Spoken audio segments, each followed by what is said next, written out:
हम स्टार्ट कर रहे हैं अपना एक नया चैप्टर जिसका नाम है कार्बन एंड इट्स कंपाउंड। ये इस चैप्टर का पहला वीडियो है, तो आप इसे ज्यादा से ज्यादा लाइक करें और इस वीडियो को पूरा देखें। ठीक है, चलिए स्टार्ट करते हैं अपना चैप्टर। ठीक है, ये चैप्टर जो है ये आपके क्लास 10 का चैप्टर 4 है। ठीक है, और टर्म 2 आपका जो अभी रिसेंट एग्जाम आने वाला है, आपका जो टर्म 2 एग्जाम है उसके दृष्टि से ये केमिस्ट्री का एक इम्पोर्टेंट चैप्टर भी है। इस चैप्टर में हमें कार्बन और उसके कंपाउंड, जो कि इसकी नाम चैप्टर में जो नाम दिया हुआ है कार्बन और इसके कंपाउंड से रिलेटेड ही हमें पढ़ना है, हमें इसके अलावा कोई भी चीजें नहीं पढ़नी है। जैसे पहले बात कर लेते हैं कि ये कार्बन क्या होता है। कार्बन जो है वो हमारे टोटल एलिमेंट्स का छठा नंबर एलिमेंट है, यानी इसका एटॉमिक नंबर 6 होता है।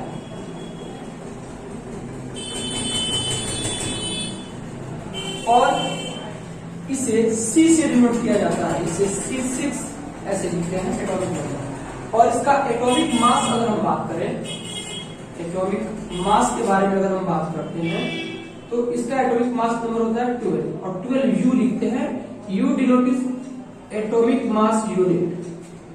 U का मतलब होता है atomic mass unit, that means AMU, इसको AMU भी लिखा जाता है। अब ये एटॉमिक मास 12 क्यों हुआ, तो जब आप इसे 1 से लेकर 20 तक जब आप इसे पढ़ते हैं, जैसे हाइड्रोजन का 1 होता है तो इसका 1 एटॉमिक मास होगा, हीलियम का 2 होता है तो इसका एटॉमिक मास 4 होगा, फिर लिथियम का होता है तो फिर 7 होगा। तो जब आप इसे अरेंज करके जब आप पढ़ेंगे, आपने 9th क्लास में भी हो सकता है पढ़ा हो, तो उसमें देखने से मिलता है कि जो नंबर इवन होते हैं, जो नंबर इवन होते हैं उनको सिर्फ डबल कर देना है, और जो नंबर ऑड होते हैं उसे डबल करके 1 ऐड करना होता है। लाइक मान लीजिए कि अगर हमें फ्लोरीन का एटॉमिक मास निकालना हो तो इसमें डबल करेंगे तो हो जाएगा 18 और उसमें ऐड कर देंगे 1, हो जाएगा टोटल 19, यानी कि फ्लोरीन का एटॉमिक मास 19 होता है। ठीक है, तो इस तरह से, और अगर इवन होता है तो सिर्फ 2 गुना कर देना है। तो कार्बन का एटॉमिक नंबर एक इवन नंबर है, इसलिए हमें केवल इसे मल्टीप्लाई कर देना है 2 से, दैट मींस इसका 12 AMU इसका एटॉमिक मास होगा। अगर मान लीजिए हाइड्रोजन की बात करते हैं तो इसका एटॉमिक मास नंबर होगा 1। जैसे मान लीजिए हमें मास निकालना है CH4 का, तो इसका हो गया 12 और इसका हो गया 4, दैट मींस 16 यूनिट इसका एटॉमिक मास होगा। जैसे मान लीजिए कि C2H6 हमारे पास में है और कह रहा है कि इसका एटॉमिक मास निकाल के दिखाइए, तो एक कार्बन का 12 होता है, तो यहाँ हमारे पास में 2 कार्बन है, तो इसमें 2 से मल्टीप्लाई करेंगे तो हो जाएगा 24 और प्लस कर देंगे 6, हो जाएगा 30 यूनिट। इस तरह से हम एटॉमिक मास कैलकुलेट करते हैं। खैर, हमारा टॉपिक था कि कार्बन के बारे में, हम अदर बातों को छोड़ते हैं। कार्बन जो है एटॉमिक नंबर उसका 6 होता है और उसका एटॉमिक मास 12 होता है। ठीक है, चलिए क्लियर करते हैं इसको।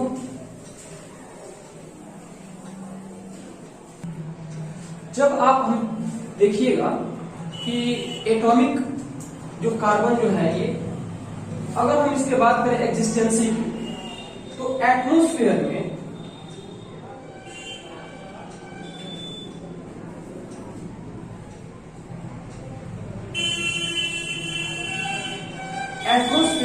ये मिलता है 0.03%, like carbon dioxide gas. But अगर बात करें हम अर्थ क्रस्ट की, तो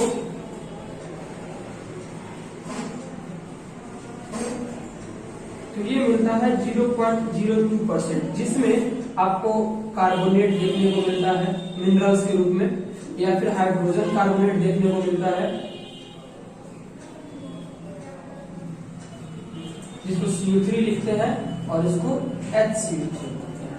ठीक है, तो इन सब के बारे में बात करें तो 0.3% कार्बन डाइऑक्साइड जो कि गैस फॉर्म में है और मिनरल्स के फॉर्म में 0.02% होता है। हालांकि कार्बन जो होता है वो टोटल लिविंग बींग्स में होता है, जितने भी आप लिविंग बींग्स देखते हैं उन सब में कार्बन होता है। जितने भी आपने लिविंग बींग्स देखा है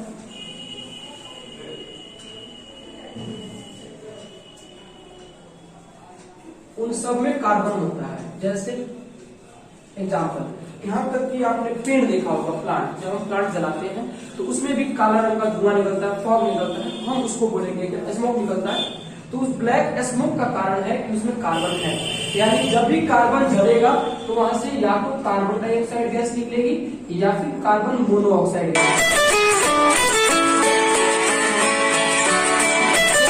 हैं यहाँ पे। तो या तो कार्बन डाइऑक्साइड गैस निकलेगी या कार्बन मोनोऑक्साइड गैस निकलेगी। अगर जैसे आपने अगर किसने कहा कि क्या इंसान के अंदर भी कार्बन होता है, तो बिल्कुल इंसान, यहाँ तक कि एनिमल्स के अंदर भी कार्बन होता है। आपने देखा होगा कि जब बॉडी जलती है तो उसमें ब्लैक रंग का स्मोक निकलता है। तो यहाँ पे हम क्या कहेंगे कि इंसान के अंदर भी कार्बन होता है। जैसे आपने यूरिया देखा होगा, आपने यूरिन के बारे में पढ़ा होगा, वो सभी कार्बन का एक हिस्सा ही है। ठीक है, चलिए आगे बात करते हैं इसमें। आई होप आपका तो वीडियो को लाइक जरूर करें और शेयर जरूर करें, और कोई भी अगर इसमें आपको कंफ्यूजन होता है तो आप कमेंट करें, मैं उसे सॉल्व करने का पूरा कोशिश करूंगा। चलिए आगे देखते हैं। आपके बुक में एक एक्टिविटी दिया हुआ है 4.1,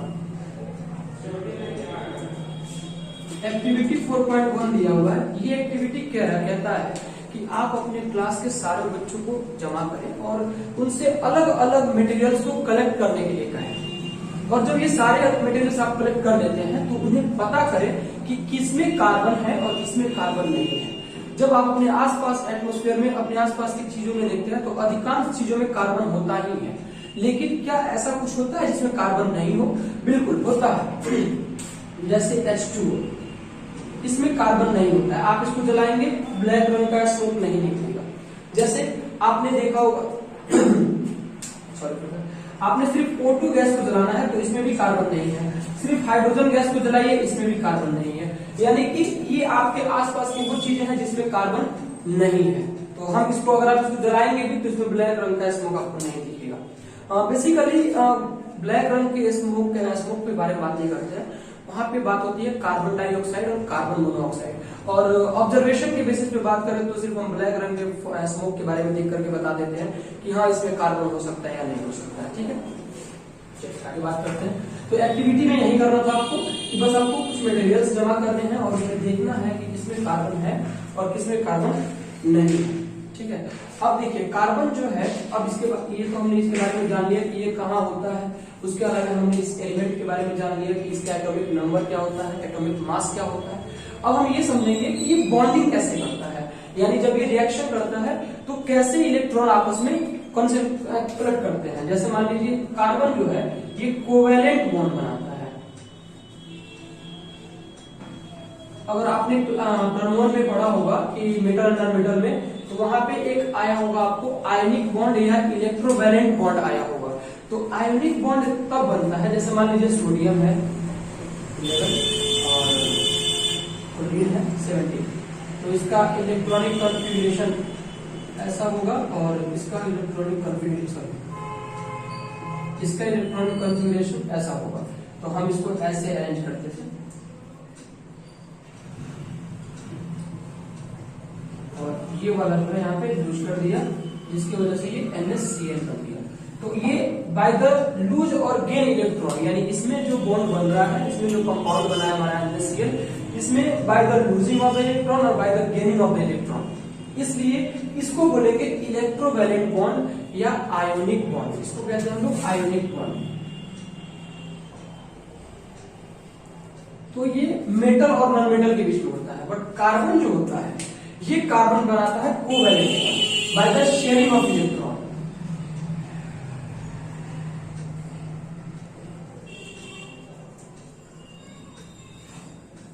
जैसे मान लीजिए कि आपने सोडियम के साथ में क्लोरीन का देखा, अगर मान लीजिए कि कार्बन क्लोरीन से करता तो क्या करता, तो कार्बन का इलेक्ट्रॉनिक कॉन्फ़िगरेशन होता है 2 और 4, क्योंकि इसके फर्स्ट के सेल में 2 इलेक्ट्रॉन और एल सेल में 4 इलेक्ट्रॉन होते हैं। तो कार्बन के चारों तरफ हम इसे 4 ऐसे इलेक्ट्रॉन शो करा देंगे। ठीक है, अब क्लोरीन जो है, क्लोरीन के पास में कितने, इसके पास गेन करने की क्षमता है केवल 1 इलेक्ट्रॉन, यानी क्लोरीन जो है वो केवल 1 इलेक्ट्रॉन ले सकता है। तो अगर हम केवल एक क्लोरीन यहाँ पे लिख देते हैं, ठीक है, जिसमें इसके चारों तरफ 7 इलेक्ट्रॉन ऑलरेडी है और इसको चाहिए अपना ऑक्टेट पूरा करने के लिए 1 इलेक्ट्रॉन, तो या तो इस कार्बन से ये दे देगा तो ये अपना ऑक्टेट पूरा कर सकता है, बट अगर ये दे दिया तो इसके पास में अपना ऑक्टेट पूरा करने की कैपेसिटी नहीं हो पाएगी। इसलिए कार्बन जो है वो कहता है कि भैया आपसे इलेक्ट्रॉन शेयर करेंगे। दैट मीन्स कि अब ये क्लोरीन के पास में 7 तो था ही, इसका भी एक कैलकुलेट हो गया तो 8 हो गया। तो अगर आप चाहते हैं कि कार्बन का यहाँ पे ऑक्टेट पूरा करना, तो आपको कम से कम 4 क्लोरीन चाहिए होंगे, क्योंकि एक क्लोरीन से सिर्फ एक ही इलेक्ट्रॉन शेयर हो पा रहा है। तो हम यहाँ क्या करेंगे, 7 यहाँ पे और क्लोरीन लगाएंगे।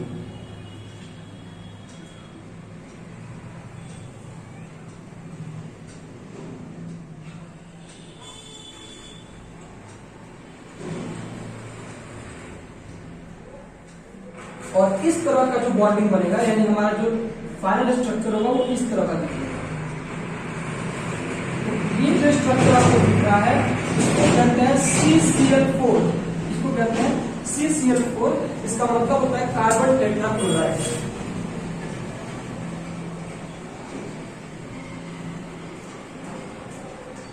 ठीक है, तो ये तो कार्बन के बॉन्ड बनाने की कैपेसिटी है। अब इसमें थोड़ा सा डिफरेंस देख लीजिए, आयनिक बॉन्ड और कोवैलेंट बॉन्ड में यही अंतर होता है कि आयनिक बॉन्ड से बने हुए जो कंपाउंड है ये क्या करते हैं, इलेक्ट्रिसिटी कंडक्ट नहीं करते हैं in the dry state. But अगर इस चीजों को हम एक्वस बना दें, यानी पानी में डाल दें, तो इलेक्ट्रिसिटी कंडक्ट कर लेंगे इजिली। लेकिन इसमें जो है ना ये कार्बन ये किसी तरह से इलेक्ट्रिसिटी कंडक्ट नहीं करेंगे। उसके अलावा ये स्ट्रॉन्ग बॉन्ड होता है, मतलब इसको अगर आपको तोड़ना है तो बहुत ज्यादा टेम्परेचर की आवश्यकता पड़ेगी। जैसे आप खुद से सोचिए कि अगर आपको एक नमक का क्रिस्टल तोड़ना हो तो बहुत ही ज्यादा मेहनत लगेगा, बट अगर आपको एक पेंसिल का ग्रेफाइट तोड़ना हो तो आप फटक से तोड़ दीजिएगा। तो ये बताता है कि ये इसके अंदर का जो फोर्स ऑफ अट्रैक्शन है वो स्ट्रॉन्ग होगा, और कोवैलेंट बॉन्ड के बीच में जो फोर्स ऑफ अट्रैक्शन है वो थोड़ा सा वीक होगा। चलिए अब बात कर लेते हैं आगे।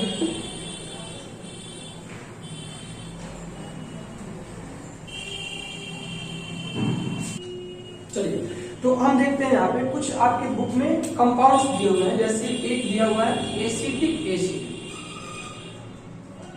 और दूसरा दिया हुआ है क्लोरोफॉर्म,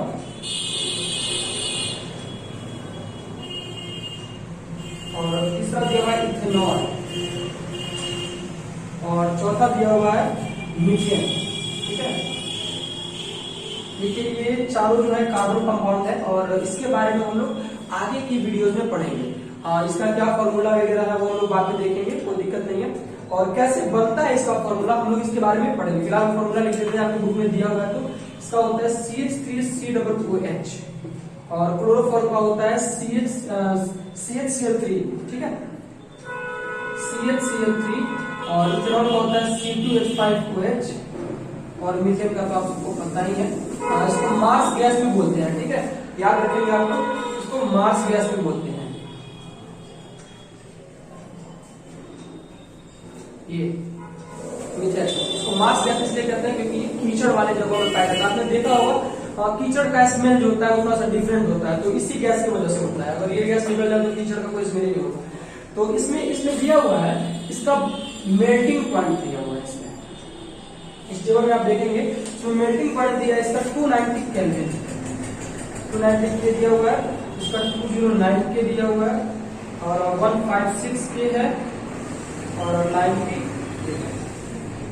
देखिए यहाँ पे ये 290 के का मतलब होता है केल्विन। केल्विन टेम्परेचर को दो तरह से भी मापा जाता है, तो वैसे अदर और भी चीजें जैसे फ़ारेनहाइट हो गया, केल्विन हो गया, सेल्सियस हो गया, तो इन सभी मापा जाता है। बट यहाँ पे केल्विन में दिया हुआ है। और आपने 9th में पढ़ा होगा कि 0 degree Celsius is equal to 273.15 Kelvin. Approx में इसको लिया जाता है 273 केल्विन। ठीक है, तो अगर आप इस केल्विन को सेल्सियस में चेंज करना चाहते हैं तो इसमें से आपको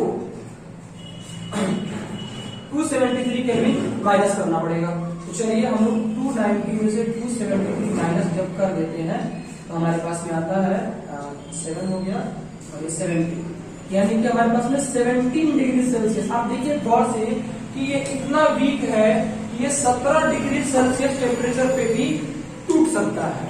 आप गौर से देखिए कि ये एसिटिक एसिड का मेल्टिंग पॉइंट कितना कम है, क्योंकि ये कार्बन कंपाउंड है, और उसका मेल्टिंग पॉइंट कितना कम है कि मामूली सा 17 डिग्री सेल्सियस। आपको पता होगा कि रूम टेम्परेचर 25 डिग्री सेल्सियस होता है, यानी कमरा का ताप, यानी घर में रख दीजिएगा ऐसे तो टूट जाएगा, गल जाएगा। इसीलिए इसको सामान्य रूप में घर में नहीं रख सकते हैं, क्योंकि रूम का टेम्परेचर होता है 25 और ये 17 डिग्री सेल्सियस में गल जाएगा। इससे तो बढ़िया है कि आप इसको कहाँ रखें, कहीं अदर जगह पे रखें जहाँ पे टेम्परेचर इससे लो हो, इससे हाई नहीं जाना चाहिए।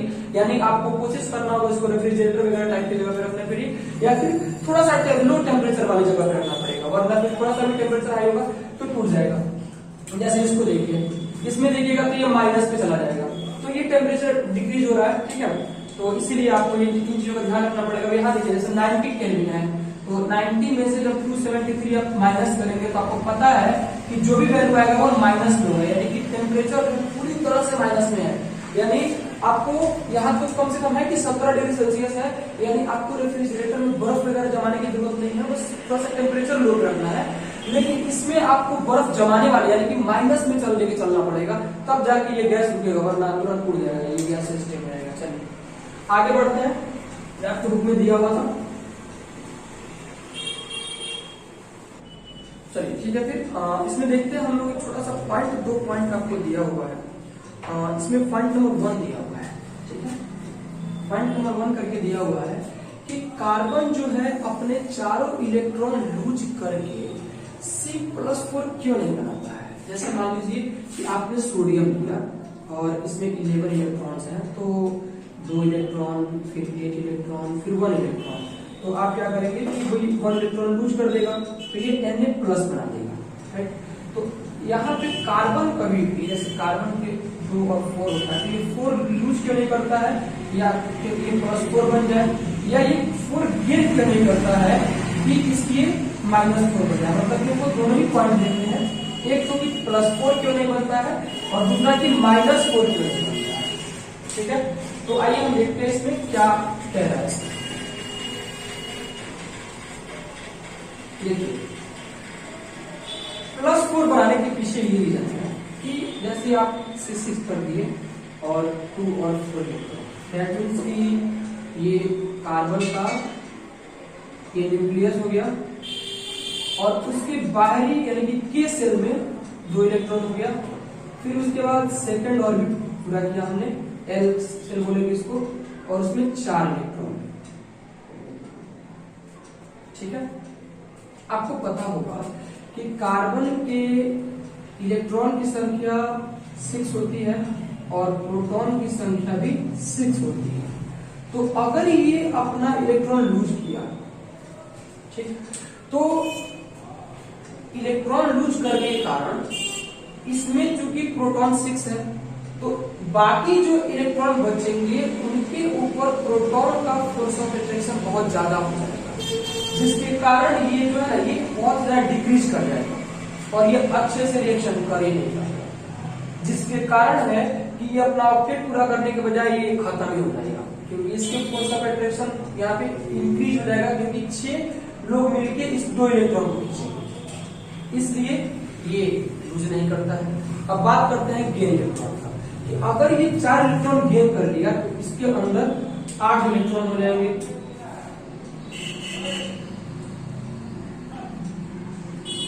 8 इलेक्ट्रॉन हो जाएंगे। तो जब फिर वही बात आएगा, बाहर 8 इलेक्ट्रॉन और अंदर 6 प्रोटॉन, तो उस केस में अगर ये डाल दिया जाता है तो ज्यादा एनर्जी की आवश्यकता पड़ेगी, और जितना एनर्जी ये अपने अंदर गेन करने में लगाएंगे उससे बेहतर है कि कंपाउंड उतना से ज्यादा कंपाउंड बना ही नहीं पाएंगे, रिएक्शन हो ही नहीं पाएगा, ठीक है।